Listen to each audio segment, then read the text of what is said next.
मेरे भैया आज मंगलाचार हो रहे हैं, क्योंकि लंबे समय के बाद घर में संतान पैदा हो। हमारे तुम्हारे घर में संतान पैदा हो, बहुत दिनों के बाद तो बड़ी खुशी होती है।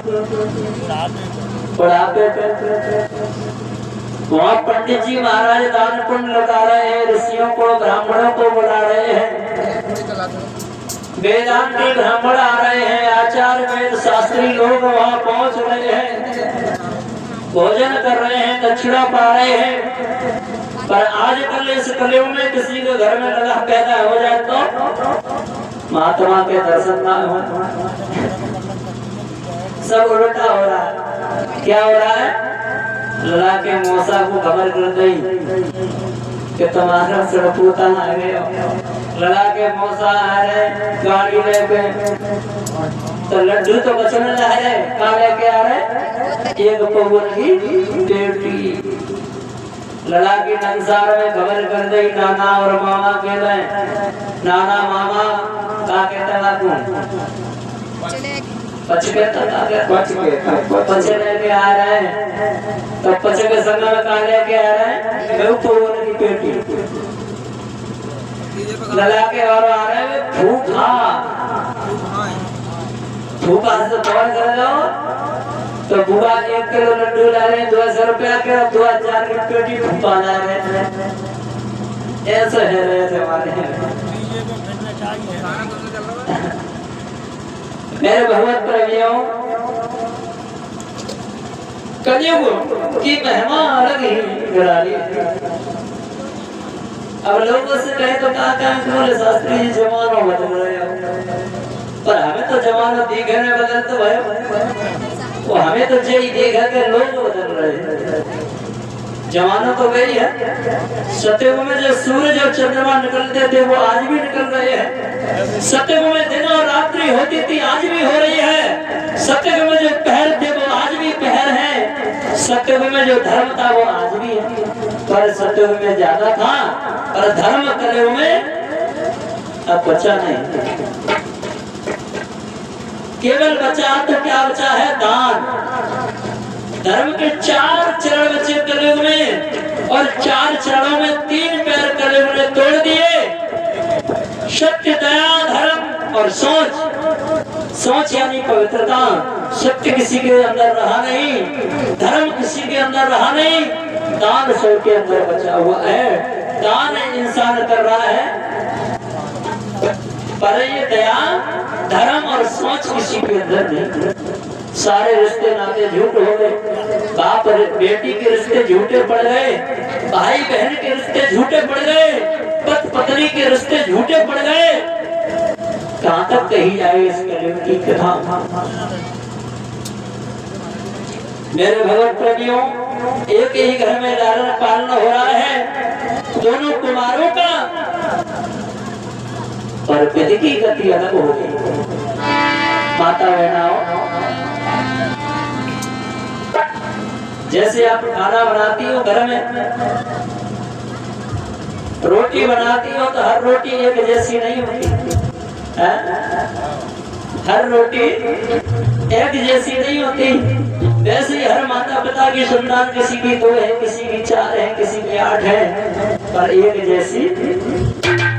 माता पिता तो पढ़ाते सबको हैं, लिखाते सबको हैं, सबको समझाते हैं, सबको मारते हैं, पीटते हैं, पर उसी में किसी के 4 बेटे हैं तो चारों में कोई डॉक्टर बन गया, कोई इंजीनियर बन गया, कोई शराबी बन गया, कोई लुच्चा लफंगा बन गया। ऐसा ही आत्मदेव के घर में हुआ।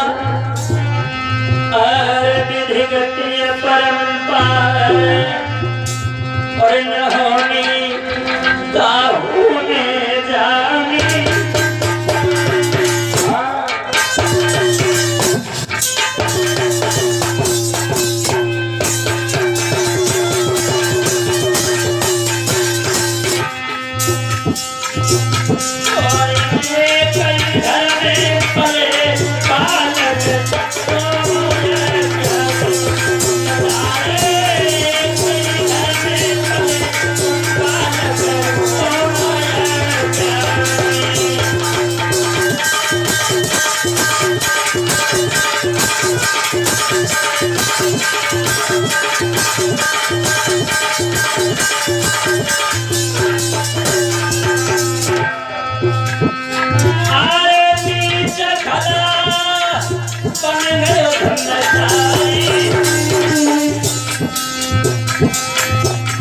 वैष्णव की समझ पाई दुष्ट बनी गए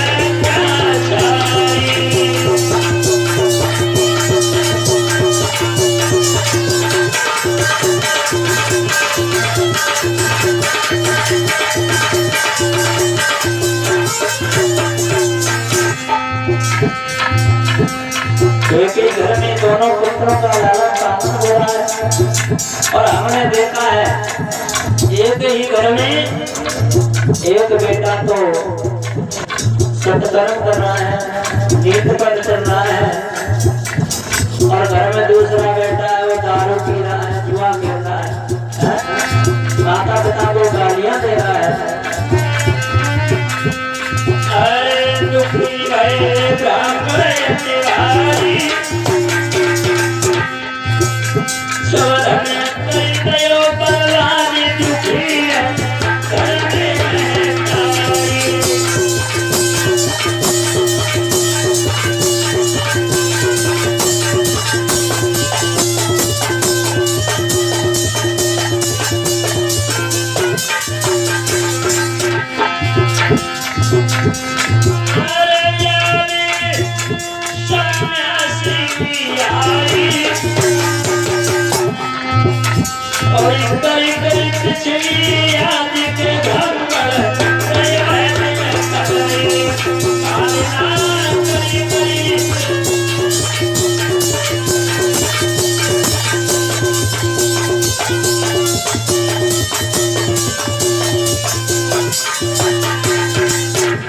मेरे भैया पंडित जी बड़े दुखी हैं।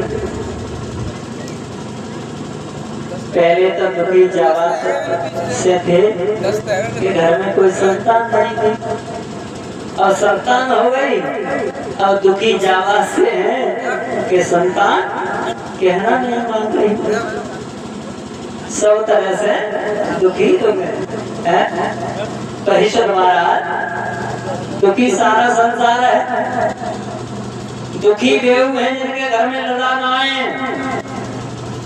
और दुखी बेहू है जिनके घर में चाचा लड़ा है। अब कैसे दुखी है वे तो दुखी जैसे कि मेरे घर में लड़ा ना आए और जिनके घर में चार बेटा है फिर रोट रुपये दुखी है, वे दुखी जैसे है कि चार बेटा होता नहीं और हम दुखी है। तो ये संसार सब दुखी है।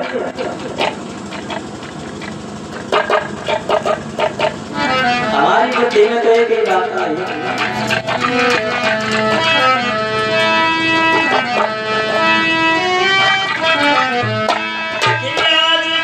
संसार में और कोई न सुखी है।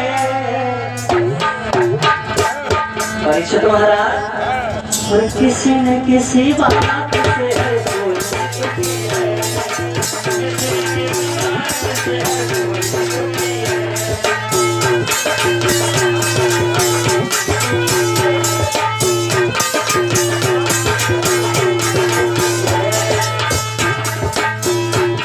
कैसे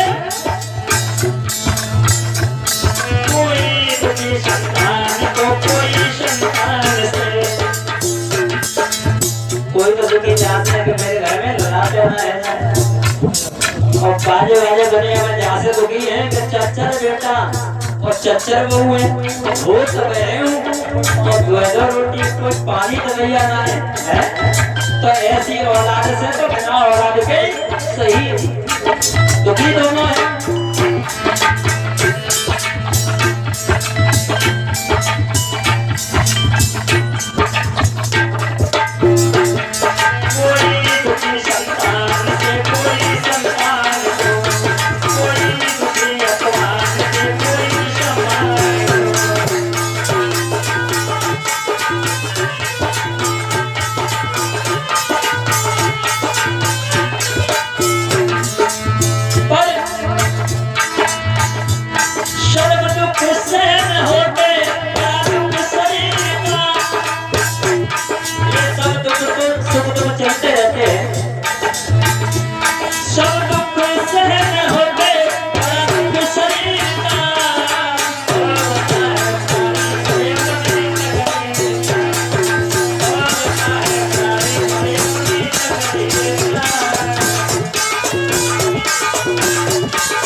किसी न किसी बात से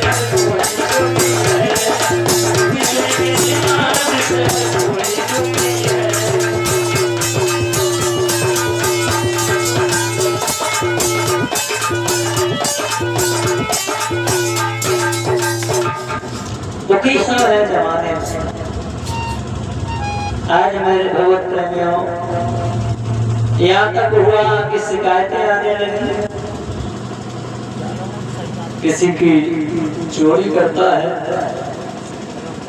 किसी के बेटी या बेटे को किसी का सर फोड़ देता है, सब नवे बच्चों के साथ खेलने जाए तो किसी को कुआं में धकेल देता है। और ऐसे बच्चे होते हैं शरारती, बचपन से ही होते हैं। कुंडा टाप के बच्चे बचपन से ही हुआ करते हैं। माता पिता सोचते हैं कि जब बड़ा हो जाएगा तो समझ जाएगा। पर कुछ जो बच्चे होते हैं वो बचपन से ही होते हैं। वैसा ही धंधक था, बचपन में जब खेलने जाता था तो बिना बात के किसी बच्चे को कुआं में धकेल देता था, किसी को नदी में धकेल देता था, किसी का सर फोड़ देता था। अब तो बुलाने आने लगे। और क्या करें, आत्मदेव समझाते हैं पर उसकी बुद्धि में कोई बात बैठती नहीं। कुछ और बड़ा हुआ, सियाना हुआ तो अब तो दारू पीने लगा, दारू के साथ ही साथ जुआ खेलने लगा। जब तक घर में माल पानी रहो परिश्रम तब तक तो घर में से ले जाते रहो मम्मी पैसे लेके, क्योंकि गरीबों में कुछ माताएं ऐसी होती हैं, पिता डांट लगाए तो मम्मी बीच में आ जाए, मेरे लौड़ा से बची मत करियो, दूर रहियो, हाथ वहां लगा दियो। बड़े तो बंजर लड़ा देखो है, झूठी कह रहे कि दारू पी तो गुड़का खा ले, जुआ खेले, सोई लड़ा को सीना और बढ़ जाए, कोई मम्मी मेरी तरफ है तो वैसे ही धुंधली आ जावे। क्योंकि वो तो पहले से ही ब्राह्मण देवता के विपरीत चलती थी। ब्राह्मण कछु कहे धंधक से तो धुंधली बीच में आ जावे, थोड़े दूर रहियो, मेरे लड़ा से कछु मत गइयो। छुप करके धन धंधक को देती थी माता धुंधली। तो जब तक घर में धन रहा तब तक तो बात दबी रही गांव में। और जैसे घर पर धन निबटो फिर कहा करो, काव की गैया ले जावे गांव में से, काव को बछड़ा ले जावे, बेच आवे, दारू पी आवे, जुआ खेले आवे। तो दो चार मोहल्ला वालों के समय में और बात दबा ली कि मोहल्ला वाली बात है, कोई बात ना सुधर जाएगा। वो ऐसा होवे, हमारे तुम्हारे घरों में भी होवे। चुपचाप समझा देवे तो पता नहीं अपने बेटा को समझा दियो ऐसी गलती करने। पर भैया धीरे धीरे जब सारा धन खत्म हुआ घर का, अब तो राजनी करने लगा, चोरी करने लगा। चोरी करके धन जो कमाता है वो सारे दारू में और जुआ में और वैश्याओं की संगति करने लगा, वैश्याओं के घर जाने लगा। आज मेरे भगवत प्रेमियों अवगुण पैदा हुए। यथा नाम तथा गुण, जैसा नाम था वैसे उसके अंदर गुण पैदा हुए। धुंधकारी, धुंध बचाने वाला। धुंधकारी किसे कहते हैं? जो धुंध बचाए। और गोकर्ण महाराज को कोई पता नहीं, वो तो भगवान के भजन में लीन है। बचपन से ही भगवान की आराधना करते हैं, मंदिर जाते हैं, पूजा पाठ करते हैं, माता पिता की सेवा करते हैं। आज मेरे भगवत प्रेमियों यहाँ तक हुआ कि जब सहन नहीं हुए उड़ाने तो एक दिन रोने लगे रावण देवता। महात्मा की बात उन्हें याद आ गई कि सही कह रहे थे बाबा उस दिन कि बेटा कोई शर्म की नशे नहीं होती। अरे 10 बेटे हो घर में किसी के और 10 बेटे नालायक हो, किसी के लायक नहीं हो, उस पिता के दिल पर क्या बीतेगी? पिता यही कहेगा कि 10 बेटों से तो अच्छा मेरे कोई होता ही नहीं तो अच्छा था। बेटा चाहे एक हो, सूर्य की तरह हो, चंद्रमा की तरह हो, संसार में प्रकाश कर दे। और आजकल के जमाने में क्या हो रहा है मेरे भगवत करेंगे, रोज रोज इंसान मर रहा है। आइए इस गीत के माध्यम से सुने। औलाद की खातिर न जाने क्या क्या कर रहा है इंसान, भाई भाई की जमीन जायदाद हड़प रहा है औलाद की खातिर, साहूकारों की बेईमानी कर रहा है औलाद की खातिर, गांव वाले समाज वालों की गालियां सुन रहा है औलाद की खातिर, आधी आधी रात्रि को भोजन कर रहा है, खेतों में पानी लगा रहा है बूढ़ा पिता, किस लिए? औलाद की खातिर। जब वही औलाद बड़ी होकर के सियानी हो गई, नौकरी बिजनेस करने लगी, वही औलाद और बूढ़े माँ बाप को धिक्कार दिया। अब गली गली फिर रहे हैं, चार पाई पे पड़े हैं बूढ़े बाबा, कोई पानी देने वाला नहीं है। औलाद की खातिर इंसान फिरता है मारा मारा, उसे वक्त भरा क्या मारे, और जिसने औलाद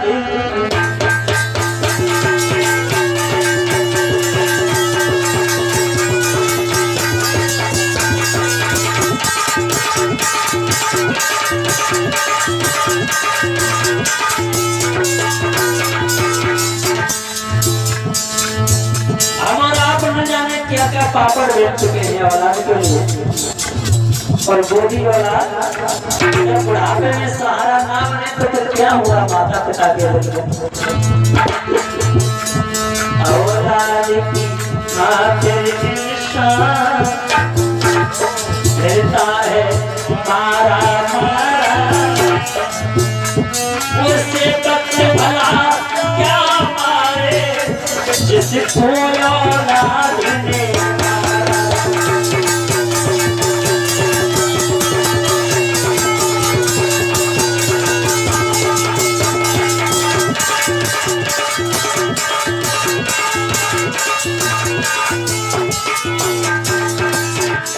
प्यारे बंधु, ये सत्य कथित वाणी है। आजकल हमारी माताएं बैठी हुई हैं, बहुएं ऐसी ऐसी कहती हैं, माताएं कोने में बैठ करके रो लेती हैं, पर पड़ोसी को महसूस नहीं होने देती। कुछ कुछ पिता ऐसे हैं कि बेटा ऐसी ऐसी कहता है, ऐसी ऐसी घिनौनी कहता है जो कहने लायक नहीं, वो भी सहन करता है। सारे जमाने पिता याद करता है, बेटा जब तू बच्चा था, बालापन था, तब मैं ये सोचता था कि मेरा बेटा भूखा न रह जाए, दिन रात मेहनत करता था, और आज बेटा जब पढ़ लिख के सियाना हो गया तो मेरी परवाह भूल गया। प्यारे बंधु, ये समाज स्वार्थी है। अंधे आदमी को जब दिखने लगे तो सबसे पहले वो हाथ की लाठी को फेंकता है, इस लाठी से उसने सालों साल गुजार दी। तो वैसा ही हो रहा जमाने में, उसी को फेंकता है इंसान जिससे सहारा मिल जाए। औलाद की खातिर इंसान फिरता है मारा मारा, उसे वक्त भरा क्या मारे, जिसको औलाद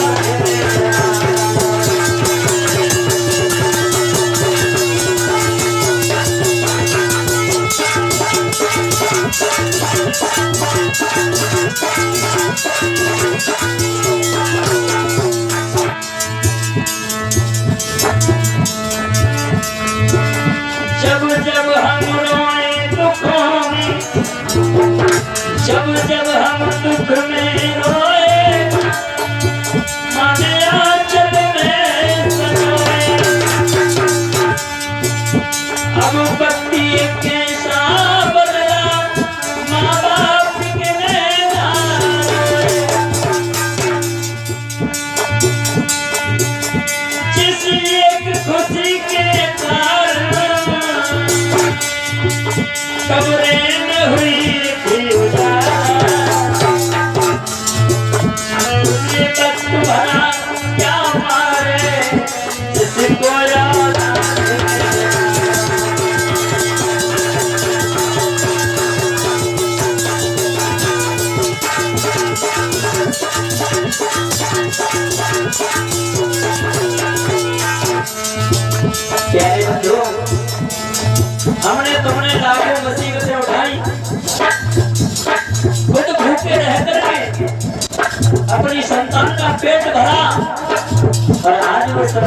कमी निकल गई। जिनकी खुशियों की खातिर रातों की नींद गवाई, उसने उनकी खुशियों में जीते जी आग लगाई। चाहा जिसको हमने अपनी, जिसे अपनी जान से प्यारा, थोड़ा सा बुखार हो जाता था बेटे को छोटे, जब बचपन था बेटे पर छोटा सा सिर गर्म हो जाता था तो पिता लेकर के बाजार जाता था डॉक्टर के पास। और आज पिता का सर टुकड़ा है तो बेटा बात भी नहीं पूछ रहा है, दवाई के तो दूर की बात, बेटा ये भी नहीं पूछ रहा कि खाना खा लिया कि नहीं खाया। सारे जमाने चाहा था जिसको हमने, जिसे अपनी जान से प्यारा, उसे वक्त भरा क्या मारे, जिसको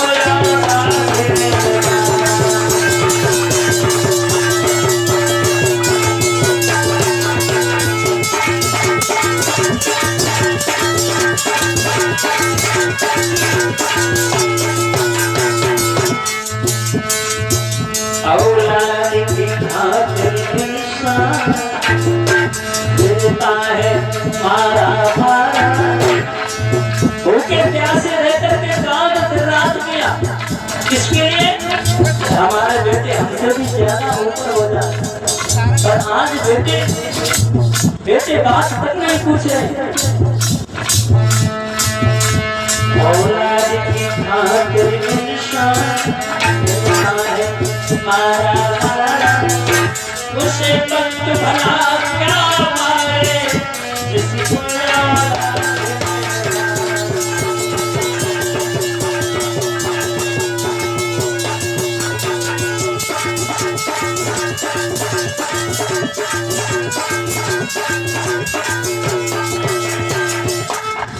औलाद घर घर में ऐसी पैदा हो रही है और सबका नाम ले रहा हो, चाहे वो कलेक्टर हो, चाहे मजिस्ट्रेट हो, चाहे सिपाही हो, चाहे दरोगा हो। सबके घरों में मैं तो ये देखता हूँ कि घर में बूढ़े माँ बाप बड़े दुखी, बेटा दरोगा हो गया, बीवी को लेकर के जाओ उसकी पोस्टर है वहीं रह रहा है, पिता का कोई ख्याल ही नहीं। होली दीपावली आता है 2-4 दिन के लिए रिश्तेदारों की, अरे वो तो संसारी बहनों क्यों ये को दमदार ले गयो और बहू में ले लो भूत, तुलसी या संसार में रहे भूत के भूत का सुख मिलो। कहने का मतलब ये है, भागवती कहती है मेरे श्रोता बंधु कि पढ़ लिख करके योग्य बने, किसके लिए? धन कमाने के लिए। और धन किसके लिए कमाया? जीने के लिए। अब लास्ट बात यह है कि अब ये बताओ कि जी किसके लिए रहे हो? परिषद महाराज जी किसके लिए रहे हो? तुम्हारे माता पिता ने पढ़ाया लिखाया किस लिए? धन कमाने के लिए। और तुमने धन कमाया किसके लिए? जीने के लिए।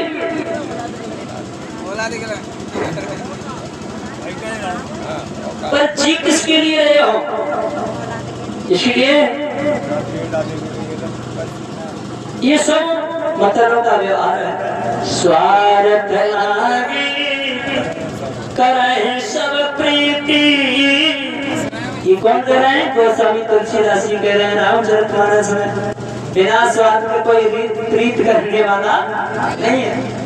नाती हो चाहे बेटा हो चाहे पंथी हो चाहे साधु हो चाहे सरल हो, कोई हो, स्वार्थ लागे करे सब प्रीति और सुर नर मुनि की यही है। अच्छा देवताओं को तुम रोज खीर पूरी खिलाओ तो तुम जब प्रेम करने लगे, सामग्री चढ़ाओ आरती लगाओ तो प्रेम करें, और जब ये बंद कर दो तो देवता भी तुम्हारे पास आने वाले वैसे ही तुम नाती बेटों को धन कमा करके देते रहो, अपनी जितनी रैयत है जमीन जायदाद है वो दे दो, तो तुम जब करेंगे बाबा कहेंगे पिता कहेंगे और ज्यादा ना तुमने कहने क्यों नायक लेगी, तो तुम्हें कोई रोटी तो दूर की बात रही है, पानी क्यों ना पूछे, वो नाती ना पूछे वो बाबा पानी पियोगे कि नहीं पियोगे। ये दुनिया सब टिकी है, किस पर टिकी है, अपना मतलब, ये 7 अक्षरों पर पृथ्वी टिकी हुई है। बोलिए गोविंद भगवान की। आज मेरे भगत प्रेमियों आप बड़े बड़े दुखी हैं, रो रहे हैं, तब तक गोकर्ण जी महाराज आ गए। जैसे ही गोकर्ण को देखा, आज खुद को उठा लिया, छाती से लगा लिया, बेटा जब तू मेरे सामने आता है तेरे कर्मों के आधार पर मेरी छाती कुछ शीतल हो जाती है।